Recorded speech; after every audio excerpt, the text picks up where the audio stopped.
One item that every pilot is concerned about is maintaining their medical certificate. We are pleased that First Officer Ellen Brinks, ALPA's Aeromedical Chair, has been able to assemble a panel of aeromedical specialists from the FAA, along with our very own ALPA aeromedical consultants for the US and Canada. They will walk us through how aeromedical policies are evolving now and in the future. Welcome.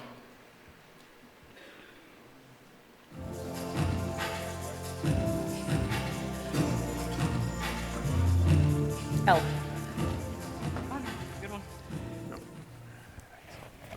Well, good morning, everyone. I would like to introduce you to Maintaining Your Medical Certification, our panel this morning. So I am Ellen Brinks, the National Aeromedical Chair for the Air Safety Organization and a Delta 330 pilot out of New York. So anyways, on this panel, we're going to be discussing how to maintain your medical certification and different various issues that have popped up throughout the year or been ongoing in the past few years. We'll talk a little bit about some mental health topics, but because we have a mental health panel just after this, we're going to save majority of the mental health topics for that panel.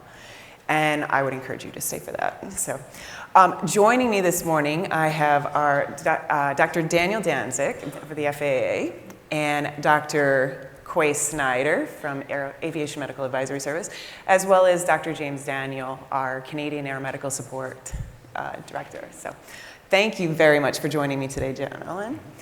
And without further ado, I will tell you that their apps they all have extensive resumes and CVs, and so I would like to tell you to look in the app for their bios as well.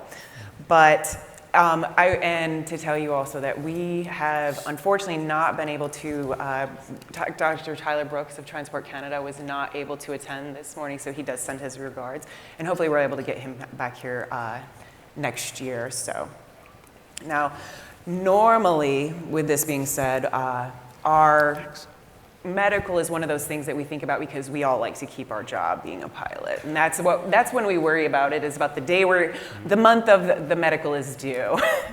And with that, we've got our ability to fly our aircraft, its certification and everything. And what I'd like to do is discuss some of the various issues that come up when things don't go according to plan. In the aeromedical world, we do say that it's not a matter of if you have a medical issue, it's a matter of when you have one. They're more likely to come up as you get older, right? We're all experiencing that. So what I'd like to do now is just discuss a couple of our special issuance questions. So we'll start with that. So Dr. Danzig, could you tell us, can you just give us a quick explanation of what a special issuance is? Because for most pilots, they walk in to their AME and they walk out with a medical a few minutes later. So could you tell us what a special issuance is for our pilots that are not familiar? Sure. I mean, as everybody knows, when you go into an AME, if an AME issues it to you, that didn't require a special issuance. They were able to issue, even if you had certain conditions, they could issue. But in the cases that AME would defer it to the FAA, that would require some type of special waiver, which we consider a special issuance for. So certain conditions require basically essentially a special waiver. Only the federal air surgeon is authorized to provide that special waiver. And the name special issuance is just what we call it. Yeah, and for some of you, if you've received a letter in the mail and it says, we are not able to certify you under this part of the federal aviation regulations. However, due to this, we are able to, these authorizations, this exception, here's a waiver.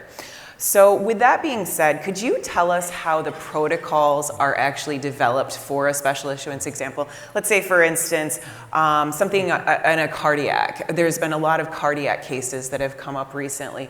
So how do they develop the protocols? And because medicine is so rapidly evolving as well. So how do you keep up with that? And the process actually is going through experts in the field that meet on a periodic basis, and they look at the conditions and they look at the current medical literature and they see what is the information we need for this, and is that something that we can now turn into something that maybe the AME can issue with certain criteria, or is it something that still requires a special waiver, the special issuance? and what that criteria would be, and revising that criteria over time. So with the experts, are those, can I ask you then with that, are the experts considered the ones that primarily will treat a certain disease? Because for instance, there's different variations and of all the different diagnoses for cardiac as well as for, cancer and things of that nature. So do you go and find a specialist specifically for a certain type of disease, or is it more just a wide variety? It's both, but yes, we'll look to, depending on the condition, we'll look to the experts in that field, so that not uncommonly may require going outside of the FAA and finding that expert opinion. Okay. And looking at multiple experts and consensus. Okay. And can I ask you one last question about this? Because with cardiac, there has been some recent changes. We got a lot of complaints and pushback from pilots as well as from the insurance companies, because one of the things that the FAA deemed necessary in the treatment of any sort of heart issue was you need to go get a stress test, or you need to get these tests. And a lot of the cardiac specialists are saying, no, that test is not a great idea for you to get. This is dangerous. How do we go about this? Because we couldn't get it approved for them to go actually even get their insurance to cover it. So could you tell us some of the changes that have been made? So it's my understanding, talking with Dr. Northup, that is a significant change. They re-looked at that, and not all cases now require that stress test. So that's one of those instances. And I think she's also looked at pushback on why 90 days after an ablation. Why does it have to be 90 days? Could it be different? Yeah. So. Yeah, no, there's been a lot of progress made down here south of the borders, so. Yeah, we're currently undergoing right now a huge color vision changes, so we're looking at outside experts at that. We have internal ophthalmologists as well. Yeah, no, that's great. So I'd like to ask Dr. Snyder now, if you don't mind. You support a lot of our pilots all within the U.S. In relation to submitting their paperwork to the FAA if they do have a deferral or if they're on a special issuance. So in the past, we've talked about some of the processing times. And there's rough estimates, like we could say that I'll pick on cardiac again, just that's in the forefront. That one takes you see roughly about 3 to 4 months as a turnaround for the processing of paperwork. Once it's actually submitted and you complete your grounding time for whatever the wait time is for a procedure you've had done. Would you say that's accurate? Yeah, for the cardiac cases, certainly there's some variability depending on the diagnosis and the procedure. But in general, we're looking at several months to get through, particularly if a case needs to go in front of the FAA cardiac panel, which are primarily the revascularization cases or pacemakers. Yeah. And here's another thing. There is a wide variety in paperwork processing time. So could you give us, let's start with the extremes. What's the shortest turnaround time you've seen as well as the longest? Well, if I can rephrase the question, I think it'll be a little more helpful. Okay. A lot depends on the rigor of the pilot and the pilot's physician obtaining the appropriate documentation. And the FAA has made some great strides even since the ARC in delineating exactly what documentation is required for a whole host of conditions, not just cardiac, but the entire spectrum. And if a pilot or the pilot's physician and the pilot's AME are willing to collect that paperwork according to the protocol, then the FAA has the material it needs to make a decision the first time they touch that paperwork. The biggest holdup in my mind is submission of incomplete paperwork, and that results in the pilot getting a request for information letter, the dreaded RFI letter. We don't have current information, and so you go back to the end of the queue after you submit that. So with that being said, I think a good relationship with the AME is absolutely essential, because if you have an AME who will diligently follow and is knowledgeable about what the FAA protocols are prior to submitting that, or through our office, we do the same thing, submitted on behalf of the pilot, and I'm sure that James does the same thing, then I think it goes through quickly. There are some conditions that take a very long period of time right now, and I'm sure Dr. Danzig will talk a little bit about the antidepressant protocols too. But the other area where we're seeing long turnaround times are the neurologic injury type things, strokes, traumatic brain injury, concussions, et cetera.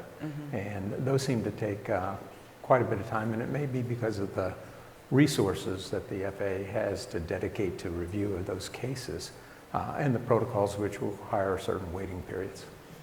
Yeah, you know, and to kind of dovetail off of that, I will say that the FAA has changed some of their policy for neurology as well. Could you give us the variety of times that pilots could expect to wait? For instance, like, oh, I'm throwing you a curveball.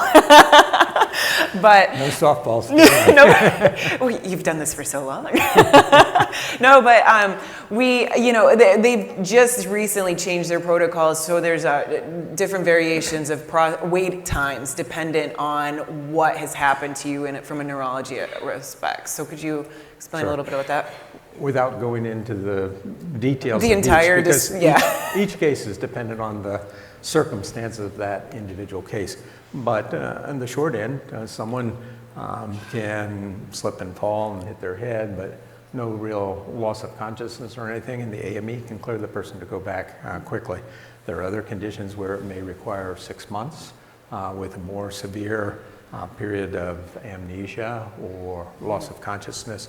Some will require 2 years, particularly some strokes. If you can't determine a cause, seizures will take a longer period of time, 4 years in one case with a single seizure, up to 10 years with another seizure. That's not the processing time, that's the observation time. Correct. And then major head injuries such as fracture of the skull that penetrates into the brain, or bleeding into the brain, or a tumor within the brain as opposed to around it. Then we're looking at least 5 years for the pilot to be out. But it really is dependent on the actual pathology, the circumstances that are there. So I'm reluctant to give you set numbers. Yeah, no, and that's very true, and not to sound like, the FAA, but it depends. It depends. It really does depend. There is a lot of gray area, though. No, it's very true. So, Dr. Daniel, welcome to the panel. This is your first time here. Thank you. Yeah, you just joined representing our Canadian pilots, so thank you for that. Could you tell us a little bit about your role in Canada to support all of our pilots up there? What you're hoping to achieve, or what your goal is? Yeah. So, due to some of the requirements north of the border, we had to fashion a unique program, slightly different from what you have here, primarily due to the legality of some of the things we deal with, and mainly the reporting component as well. So the first part was building a short-term program to actually address and be able to have our pilot group directly interact with the healthcare system, specifically physicians such as myself. And the longer-term program was to look at a preventative health model and some data generation for other uses in the long run for pilot health, for no better word. Yeah, no, absolutely. Now, let me ask you, because we've talked about kind of the processing and how it works in the U.S. Could you explain what the process is for the medical certification within Canada as well? Because you were a CAMI as well, correct? That's right. So it's fundamentally the same. There's some form of interaction with an AME. The primary difference in Canada is on initial medical, it has to go up to the Transport Canada level, while at the FAA level, we can issue the medical on the spot. And that's really the fundamental difference, and probably one of the barriers to our delays as well, is that everything's being funneled up and bottlenecked as opposed to spread out. Do you think that that's like one of the initial obstacles then, just because every first application of a medical has to be reviewed by Transport Canada? It's probably a component of it, for sure. Yeah. Yeah. And do you think that that is possibly changing or impacting their processing times?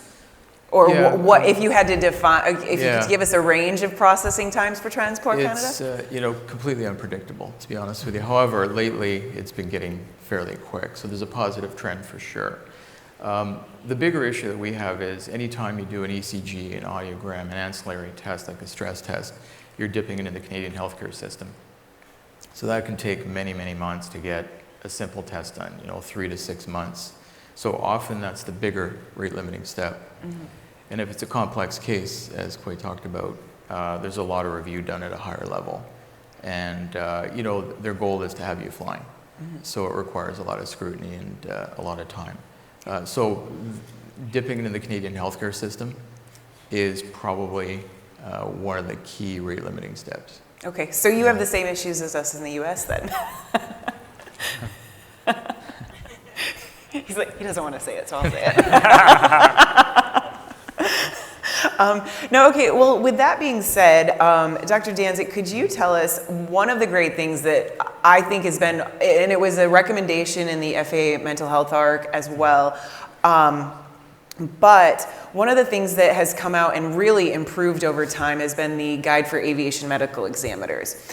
Could you, for some of those that don't know what it is, could you explain just a quick little brief about what that is and how it's used? Sure. The AME guide is it's basically a manual that we use for guidance to aviation medical examiners on all sorts of conditions and pathologies. Okay. Yeah, and it's perfect. And I didn't even realize this. Quay, when did you start? You said when you started it was like 200 pages, and now to give you an idea of how much they have expanded the guidance that's out there, it's up to 900 pages. Literally, you can download it. Every month it gets updated on the last Wednesday of every month. And what's great for our pilots, they don't even know if you have some sort of medical issue, you can go in there, type in the disease that you're diagnosed with, and go, oh, do I need to bring in any extra paperwork or get any tests done for when I go to see my medical examiner? And it'll tell you all. So with that being said, for some people, I could read that or at least call a doctor's office and be like, hey, I need to get this test done. So is there something that's coming out that pilots could use? Not that I'm aware of. In that way. We've been talking about doing something that's much, much shorter. Okay. But the challenge, as you just stated, is taking maybe some of that and taking it to your local doctor, because it's a lot of medical lingo, right? How do we take that and then update something like that for non-physicians on a regular basis? Yeah. Right? That's the challenge. We're trying to figure out how to get around that. Maybe to have something that's still comprehensive enough that refers to parts of the AME guide. Okay. Yeah. Yeah. Ella, if That's I been a might- legitimate ask, right? Having something like that. I mean, I think EASA has something like that as well. So. Yeah. And Quay, Well, you if I can add to that, one of the recommendations from the mental health ARC was to try to make the documentation that the FAA makes available interpretable not only clearly to the AMEs, but also to treating physicians and presumably to the pilots too. And Dan hasn't taken credit for some of the things he's done already, but there are checklists there right now. And if you have certain criteria, you can have your treating physician check yes or no, yes or no. And if all of the check marks are in the appropriate column, then the authority to issue that certificate now moves to the AME rather than going to the Air Medical Certification Division. And that serves to unclog the system that's there and reduce the backlog. So, Dan, take some credit for the good work you've done there. Well, I mean, we are starting to see AMEs use some of those decision tools in the way he just described. Okay. Handing that decision tool to the airman to take to their primary care physician or therapist. Yeah. It didn't used to be that case, but so we didn't necessarily tell AMEs that they're doing that on their own, and it's successful. Yeah.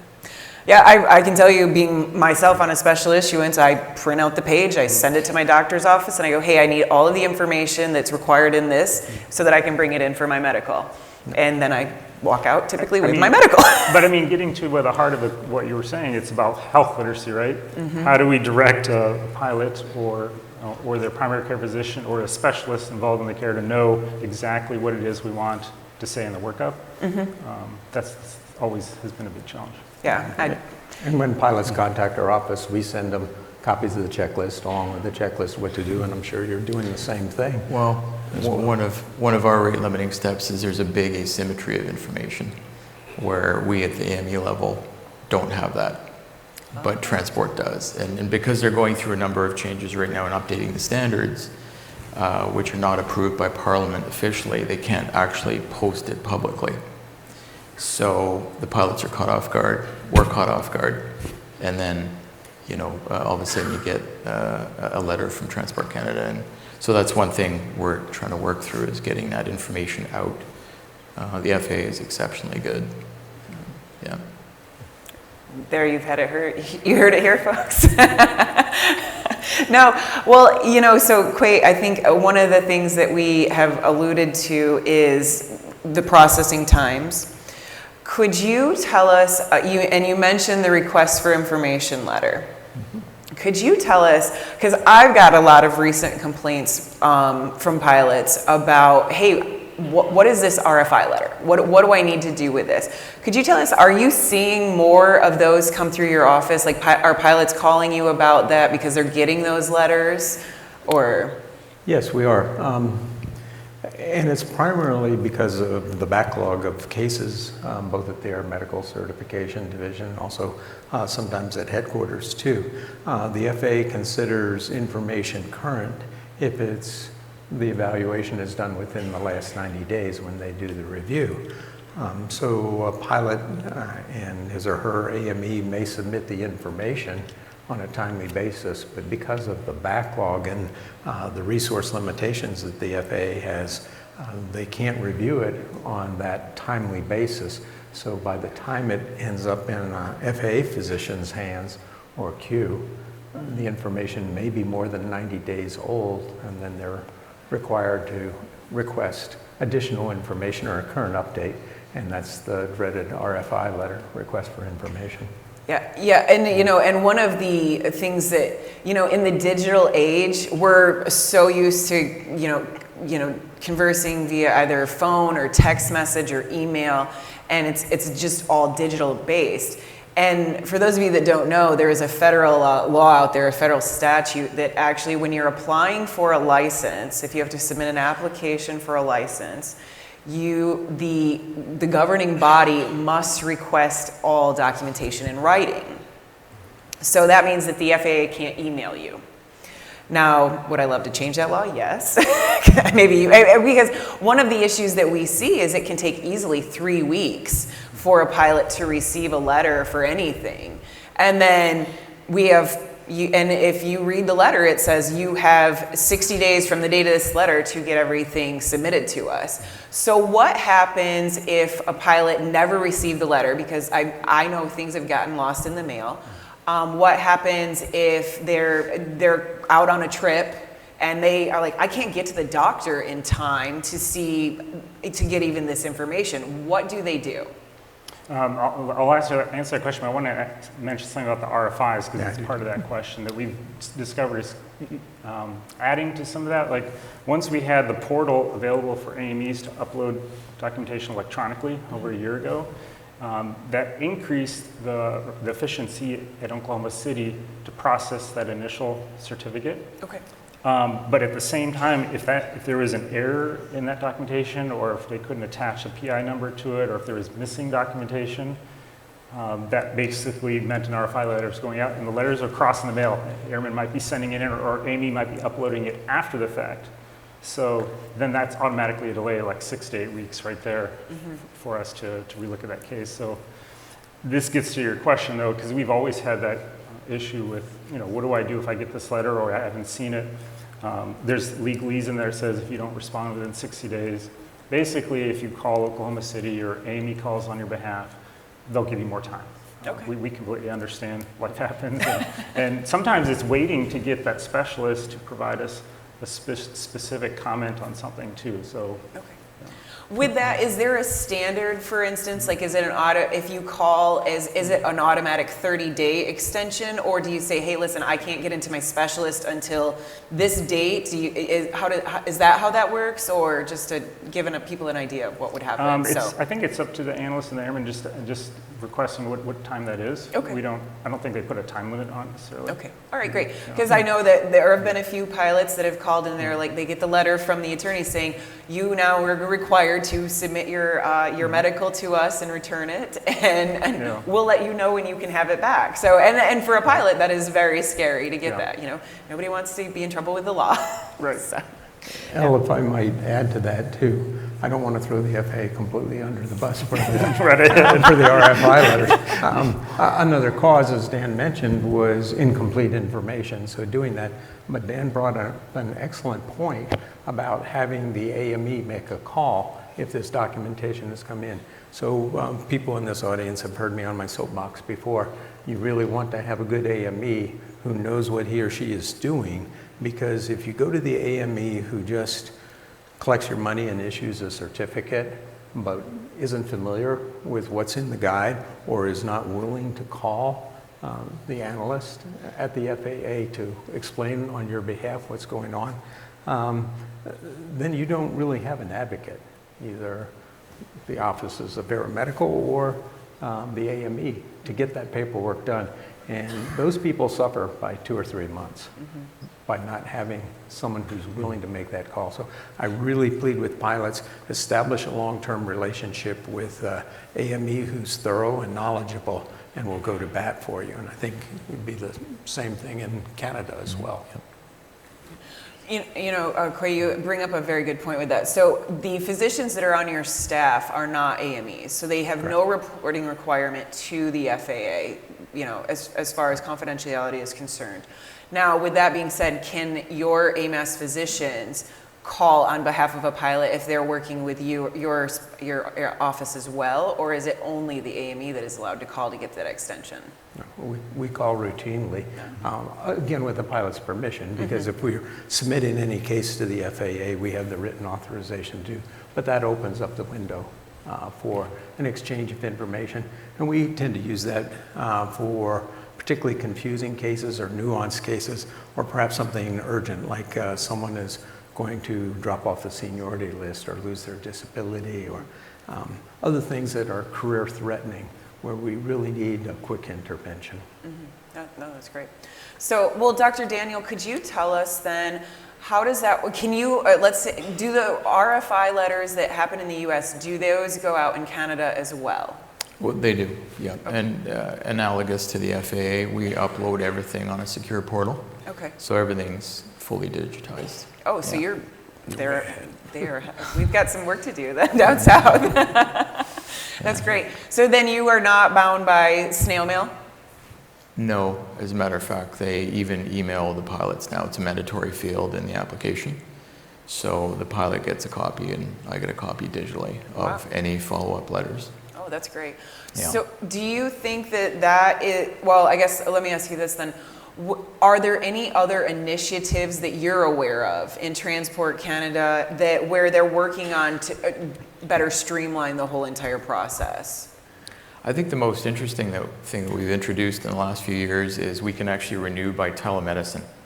So a non-initial medical, once you do a medical in office, you're allowed to do 2 telemedicine, and we can renew via video. And issue a medical, and if you require an ECG, we don't do it. Unless there's a mandatory reporting requirement with contingent to issuing your medical, there's no documents required. We literally do it in 3 minutes online, and away you go. And we email you what's called a fit form, and you print that out and keep it with we have an aviation document booklet as opposed to a printed form like you have here. And you just paperclip it to that, and that's the equivalent to a stamp or a signature. Wow. Yeah. The validity period is limited to 12 months. Okay. And if you're over 60, it's 6 months. Okay. Well, that's great. Wow. Yeah. I'm like, oh, are you taking notes?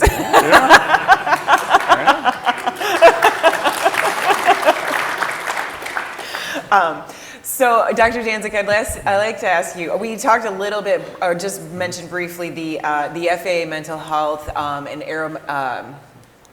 the ARC and changing to medical certification. And that was announced in December 2023. Could you talk about, and it just recently concluded, for those of you that don't know, the ARC is a very fast-moving process.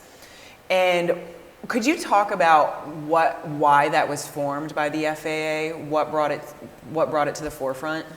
I think what brought it, well, there were a lot of things obviously that brought it to the forefront in terms of trying to just update policy changes, but my understanding, one of the events leading up to that was the Horizon Air mishap or incident that I think, again, brought, but we've had things previous to that as well in the past 5 to 10 years as well. Yeah, Just a yeah. culmination. Yeah, and absolutely. And there was a mental health arc that the FAA put together back in 2015 after the Germanwings accident. That was the initial start of it. And then, could you tell us some of the major changes or what has happened regarding, because part of it was changing medical certification, the whole entire process. I don't want to say that the system is broken, but it's definitely not able to keep up with the capacity of pilots that are incoming. It's not keeping up. There's just so many extra pilot applicants that are coming through the pipeline now that there's not enough staffing or budget or anything else. So could you talk about what some of those medical certification changes are, or that have happened, or what's on the horizon? Yeah, I mean, there was both. So part of what the ARC did was speed up some of the things that we're already in the process of doing. I mean, for example, for the MedExpress pilots being able to see a status update. Now, there's still a lot of things more we need to do with that. That came out 2 years ago. Then the portal for AMEs to upload documentation. There's still improvements on those. It kind of sped up some of the IT type of related cybersecurity things that we had to look at. That's still what's pending, like on the pilot side, to be able to do double authentication, to do additional things in a portal for that. But on like the actual condition side, it sped up what we did with the antidepressant release for additional antidepressants that are authorized. So it sped up the process for some of those things. And it also showed that we got to do a lot of research on a lot of other things. So there's a lot of to-do lists now, right? So you created more work for yourself. Basically, yeah. But that's what we were already looking at SMS, and trying to move away from a diagnostic system to an SMS safety-related system on the medical side. That's a big lift that's been already going on for years, and we're just trying to figure out other ways of doing it so that it doesn't take 10 years, right? 15 years. That would be great. Yeah. Another initiative we've already seen and the FAA has implemented primarily with the mental health diagnosis is delegating by using these protocols and checklists that have been developed, delegating the authority to issue down to the AME. And so rather than requiring that at a higher level headquarters review, the AME now has the authority, and that greatly accelerates the process as well. Yeah, so that part of what he's referring to, I had already had a policy update ready, like working for the last 2 years. So you were ready to go. The reason we couldn't release it even before the ARC was there started a lot of internal validation I had to do. Okay. Because there's new tools that we want both AMEs to use, community psychologists, community psychiatrists, and I've been trying to validate those, so it's sped up that timeline to validate those things. Oh, that's great. Because we need outside experts to help us in that validation. Yeah. Yeah. Oh, that's wonderful. So, Dr. Snyder, Dr. Danzig mentioned antidepressant protocol changing a little bit. Could you, I don't know, and maybe a quick show of hands, how many of you know that you could fly on an antidepressant? We can't see. There's about, 10, 15 Not hands very that are many up. hands, yeah. Okay, so I guess my first question would be, Dr. Danzig, what are you doing to promote that piece of knowledge to the pilot group? Forums like this, I mean, the springtime and the autumn are the biggest times we get a lot of invitations from collegiate aviation programs, so we're doing that as a way to promote. We've instituted a new type of grand rounds for AMEs, so we can get the word out to AMEs as well, so they can, right when they're seeing the airmen, they can tell airmen, don't stop your antidepressant, it's acceptable now. Because obviously the misconception is still out there that they can't fly if they're on it for special issuance. And, So and I won't lie, this is a very small snippet of our pilot population because literally we have over 70,000 pilots in the union. So this is maybe not accurate, but some of them are better informed than others, but you don't know what you don't know. Well, and I can use an analogy from the Air Force side. The Air Force made major updates in their mental health medical standards, and it's still, even 2 or 3 or 4 years later, individuals don't know that they can be on antidepressant and still serve. They think that we're not going to retain them in the military because of it, even for non-flyers, non-pilots. So yeah, it's just getting the word out. Definitely. And now, Dr. Snyder, for you, could you tell us about some of the new variety of antidepressants that that pilots are allowed to take now? Well, initially in 2010, it was limited to SSRI, selective serotonin reuptake inhibitors, of which there are 4. And then there was initial consideration for another category of medicine. The trade name is Wellbutrin, which was added in 2023. It was considered earlier, but because of the FDA putting on some black box warnings, the FAA withdrew that until a review showed that the population really wasn't at risk.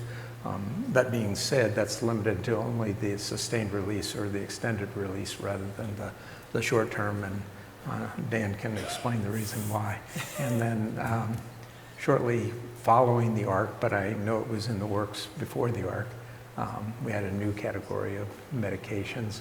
And so there are a total of 8 medications right now.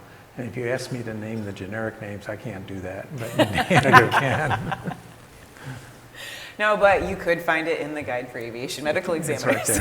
right there. Well, I'd be interested to know what Canada does, but part of the reason that timelines, so we had, when it comes to medication certification, for lack of a better word, but it's to make it a conditional medication for aeromedical purposes. We have to form a committee that includes a pharmacist, experts. We have an internal committee process that goes through these meds. Not only do we look at the condition might be there, but we're strictly looking at aeromedical side effects to make it through that committee. And then just like what he described with bupropion, it's the generic name for Wellbutrin, Right. there's elevated seizure risk depending on the half-life that's more related. So that we had to look at those things as well. So that process is independent of just looking at the condition for what you take the medication for. And then at the same time, that's an internal process. We also like to ask external experts to give their own independent opinion before we bring it up to the federal surgeon for recommendation. Okay, all right. So, Dr. Daniel, could you tell us, are there any known approved medications, or do you keep a similar list that's approved or not allowed, or how does that work in Canada? We do have a partially published list, but there's others, again, that TC has that I wouldn't be necessarily privy to. Not that they're actively withholding information, it just hasn't been published. But we pretty much mirror the FAA, so there are plenty of pilots flying on SSRIs. Again, the decision making is primarily made at the Transport Canada level on a case-by-case basis, but they have become very proactive, very empathetic. There are often reporting requirements required, so roughly every 6 months they'll need a full psychiatry report. That usually goes on for about 2 years. If the condition is stable and there's no dosing changes, they'll then often lift that restriction. But again, case by case. Okay. All right. Yeah. Are there any, so with the FAA ARC, it was just specifically for the US, but we did there were some observers, international observers that were allowed to attend. Dr. Daniel, were you one, or do you know of any of the Canadian physicians that were allowed to attend as an observer? No and no. Actually, Tyler Brooks Yes. was There you go. a participant on the ARC. Okay. So then with that, and I don't know if you have this answer or not, but do you know if any of the observations and with the participation that Dr. Brooks had, are there possible changes that are coming for Transport Canada or for Canadian pilots, Yeah, I think those, similar to the FAA, they're already rolling out. Again, they're not published, but I do witness it by seeing cases that otherwise would have been flatly denied. Really? And they're being very careful and proactive to get you back to work. So my answer would be yes, in terms of are they implementing some of these progressive changes to mental health? For sure, yeah. Yeah. Well, it's great to see that we're moving forward, so that's wonderful. Is it at the speed we want? Probably not, but it takes a very long time to implement a movement like that. So, Dr. Danzig, I'm going to throw some numbers at you here, but there are 2 items in the FAA Reauthorization Act that just passed this past summer in 2024 that I want to ask about. There was Section 411, which is Aeromedical Innovation and Modernization Working Group. And then there was Section 413, which is the Medical Portal Modernization Task Group.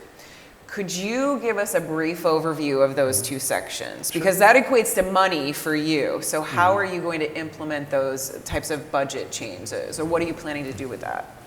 So my understanding in terms of what that is, a working group we have to form. Can't be any less than 15 members, not including the 2 co-chairs. But it's basically, the overview is to evaluate the FAA's medical processes. That's I guess the charter for it. But under that, they have, I think, 3 or 4 sub-specific charters. One of them is actually to reevaluate what our conditions in AME should or could issue. That's one of them. One of them is to evaluate our response to the mental health ARC. That's another one. And then, as you said, there's the second part of the charter, 413, I think, and that's actually going to be a subset of the larger individuals, and they're basically looking at evaluating the cybersecurity part, the portal. What are things that we could do better with that? But even of the 15, there's going to be I think of 10 or 11 individuals looking at just the mental health side of those part of the charter. Okay. So, well, let me ask you, with the modernization of the portal, is that the portal that the AMEs upload to, or is it the one the pilots use?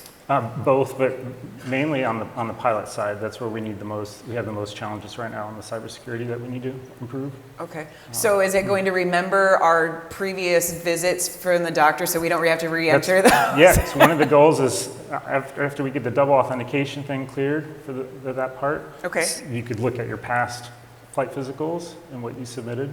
Yeah. Yeah, right now until that happens, and I guess maybe what's the timeline for that to happen? Don't have a good answer on that one, sorry. So how long is this budget good for? Well, let's talk about then, are you going to create a whole new portal? Is it just a redesign for the pilots to use? Or, because some of the questions on that MedExpress form are, for lack of a better word, outdated. Yeah, and I mean, and I believe that probably attorneys in the room would not like me to say this, but it probably gets held up in legal for some reason. My understanding is that the development of the software aspect of the portal can go on independently of the changes to the MedExpress instructions, but we're in the bucket of window now for the 8500, the form itself, to make changes to the questions and instructions. Okay. Unfortunately, that process, it's a 2 to 3 year window, and we're in the bucket now to submit those changes because it has to go through different parts of aviation safety, the FAA, legal, to do those. But that's going to be independent of the cybersecurity portion of the portal. Okay, all right. Well, I know that we are working on cybersecurity on our side as well, so no, that's, well, here's hoping that, I don't know, would you like to throw out a guess as to how long you think it would take? Can I put you on the spot for that? No, I have to punt on that one. No, I do not want to do that. My boss might know, but she didn't tell me. So. No. So let me ask you this, Dr. Snyder. Could you talk about any recent trends, and this could be positive or negative, that you've seen as far as in-pilot health issues? Like, for instance, what do we need to be aware of to avoid medical disqualification? I know a lot of cancer trends are on the rise right now. That's been in the news recently. There's also a few different cardiac issues that have popped up. There's different knee and ankle injuries that are popping up due to the rise in pickleball. Yeah, So for those, I've heard it's a great older person sport. But I mean, what are you seeing come through your office? Are there any changes that an increase in trends or change in trends? There are 2 that really stand out to me. Most of the common underlying pathology is still common and at the same rates: heart disease, cancer, orthopedic injuries, kidney stones, the whole spectrum of those. 2 areas where we're seeing increases, one in a positive way and one in a negative way, is encounters with mental health professionals. And I think the recent trend of education that the FAA has gone through, the visibility of mental health, that's perhaps the silver lining of COVID, that people recognize that this is a true issue, and Mental health is just as important as physical health, if not more important. So we see more people seeking help for that. Some of the AMEs aren't as spun up on some of the changes that they might be, and so the pilots are facing some deferrals. But the best part is the pilots are getting help in that. That's kind of a plus and minus a little bit. They are getting the help, and once the AMEs get fully educated as to the authority that FAA headquarters has given them, I think that'll be a strong positive. The big negative we're getting, which unfortunately disqualifies a pilot not only with their medical, but also results in revocation of their pilot certificates and ratings for at least 1 year, are THC, tetrahydrocannabinol positives from pilots who say, I only use CBD. But CBD, cannabidiol, is not regulated in the US. It's supposed to have less than 0.3% THC in it, but there's no guarantee that that's the case.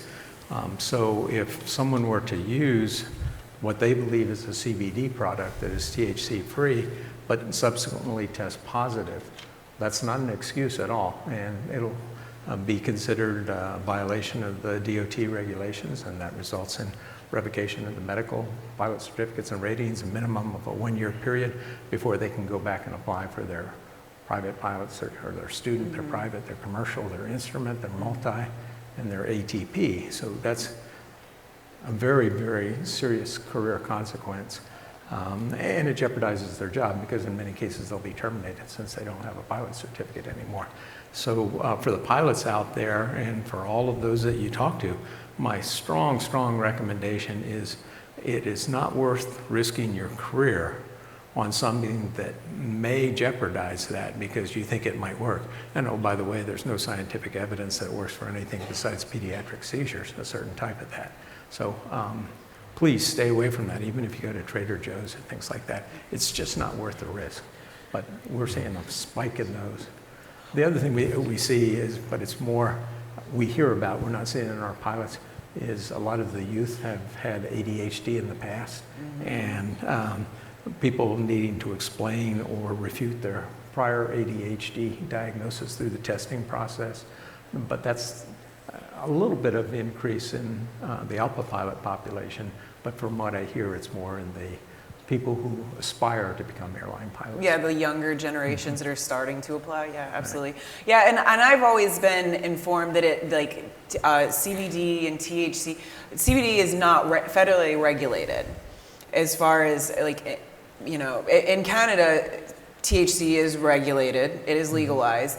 But one of the things with CBD oil is that it is considered a dirty drug because you can have 1 bottle or 10 bottles come out from the same pod, we'll say, or and it will literally every bottle will have a different variation of amount of the percentage in there, and it's supposed to be all the same, but it's not. So that's one of the things that you just can't govern. That you can't regulate. As you said, it's not worth it. Yeah. If I could follow up on that too, and James can talk about the Canadian regulations, but in the U.S., as you mentioned, THC is a federal prohibition right now, or at least it's a Schedule 1, Schedule 2 drug, I think. So it's prohibited. Many states have legalized it, but we fly under federal regulations. So despite whatever your state regulation is, it's prohibited for all pilots to use. And I just want to remind people that state regulations are subordinate to the federal regulation that we fly under. And James, you can talk about the policy for Yeah, THC I mean, in Canada. there's technically a 28-day non-use letter you'll get, although they basically don't want you to touch it at all. More interestingly is your employer will be the one that has a more harsh zero tolerance contract. So your employment contract will likely supersede what is accepted by Transport Canada. And a lot of random testing, particularly when I flew in Europe. There was a lot more testing that went on there than Canada. But just circling back to some of the trends we see, as Quay stated, same sort of pathology, but what's really exciting and interesting, along with the mental health conversation and treatments, is some of the new generation of drugs over the last decade, the biologics. I think have really been game changers for pilots. Good example is Crohn's disease, ulcerative colitis. These are like really tough, challenging diseases to have as a pilot. And they've really been disease modifying some of the medications they're on, an IV every 6 weeks. And their lives, they just go on as though they don't have rheumatoid arthritis. So it's really exciting to see some of these new generation of drugs that are very positive, that are knocking down these symptoms and improving quality of life quite dramatically. Stents are a great thing, getting people back after a heart attack or a acute event fairly quickly. I don't know what it's like here, but 3 months back to work is pretty quick for a cardiac event. Yeah, that's remarkable. So, yeah. So, no, and the research is out there now too. We've had enough of a, history with different things. We have a lot to go off of as far as for aerospace medicine. And, and I think one of the biggest complaints that pilots have is they're like, my cardiologist said this. And what the cardiologist may not actually be aware of is that altitude that we fly at impacts us differently than just if we were on the ground. So, that is definitely a concern for all of us. So, one last, I thought I heard somebody wanted to interject, and you're like, no. No. One last thing that I would ask is, what do you think, and I'll open this up to any of you, but what do you think a pilot could do to educate themselves as far as to take responsibility? We all would like a long, healthy career. You want to be able to go out on your terms of retirement. So what do you think a pilot could do as far as for education for themselves? Where could they go look? What would general recommendations you would make so they could avoid some of the common health issues? Who do you want to start? I think something unique to flying is sleep. It's just so underrated. It's a superpower, and I've become obsessed with my sleep patterns after flying professionally. And I think that is a nidus of a lot of problems. Whether we talk about sleep apnea, poor eating habits, the circadian flip-flops, it is devastating what a lack of sleep will do to your body, and inconsistent sleep. So I think that's a good one in everybody's world, probably in this room, to really focus on. And there's so many great tools, apps, your Apple Watch and various watches that give you that data. Super important. Yeah. All right. We were both exchanging our stories of becoming sleep Nazis after we studied this. So we're 8 hours of sleep a night person if we want to perform best. But other people have heard me talk about this book. I think ICAO has published an absolutely wonderful book that's very easily read. It's called Fit to Fly, A Pilot's Medical Guide. It's free if you download the PDF version. It has 9 chapters in it. One chapter is dedicated to sleep. We have one on nutrition. We have a chapter on mental health, on drugs and alcohol, on cancer, on circadian rhythm. I think it should be part of every pilot's library at every level, from student pilot on up. But if you don't have that in your library, you can read it at cruise between Chicago and New York. No problem, but it still has lots of good digestible information, and I strongly recommend it for those of you who are Googling it. Fit to Fly, and put ICAO Fit to Fly, A Pilot's Medical Guide. It's worth all the medical education, and actually that's one of the things we put in the ARC too, is that all stages of training and testing should incorporate knowledge about medical conditions too. So I think you'll see that evolving in future testing. Oh, that's great. That's great. Dr. Danzik, any recommendations from you? Yeah, definitely. I have at least two recommendations. One is, of course, as a psychiatrist, people often ask me at times, what can I do for myself to maintain mental illness? The first thing I tell people is take some time out of each of your day to do something for yourself, whatever that might be, and make that some type of habit. It doesn't have to be true mindfulness. I know there's a lot of apps now. My wife and I had bought a Peloton bike. I noticed you can do mindfulness things on that too, related. So it could be, but something that you disconnect from, your Apple Watch or your iPhone, everything else, and you just do something for, like, you're listening to some of your favorite music, but doing that on a regular routine basis is part of that mental wellness that we learn. The other thing I would say in response to what you mentioned is if you know, getting to preventative health, but when you do come with some type of symptom or symptoms that you're concerned about, being very cognizant not to go too far down the Dr. Google rabbit hole. WebMD Because that just actually worsens it, right? What we recommend at that point is, and instead of talking to your doctor friend or another pilot, you know, I mean, tell them about it, but don't seek medical advice that way. Actually go to and establish a relationship, if you can, with the same primary care doctor, that office, and get true medical advice that way. Because then that you're making sure preventative health is taken care of at that point. Yeah, absolutely. Dr. Google will tell you all kinds of things, and they may or may not be true. All of a sudden, you've diagnosed yourself with 20 different I items. think you have this rare condition, and it might be something that you just need to change something with your diet, and then alleviate something. Yeah, absolutely. And nutrition, we had a nutritionist come and talk to our aeromedical group, and I was like, oh, I think I'm going to be changing my diet a little bit more. You know, all the fun facts that we learned there, so absolutely no. Dr. Daniel, let me ask you this, and then this will be the last question, then I'll open it up for the audience. But with the launch of the Canadian Aeromedical Support Program, how can a positive working relationship be established with Transport Canada as far as for really building up the medical support program that you'd like to, you know, you've got a goal, you've got a dream. What are you hoping to do as far as your relationship with Transport Canada? Because you work under them as a CAMI as well. So. Yeah, that's right. I think collectively, with the ALPA hat on, I think Tim and his group have been really fantastic at building a relationship with TC, a communication channel to start off with long before we started the aeromedical program.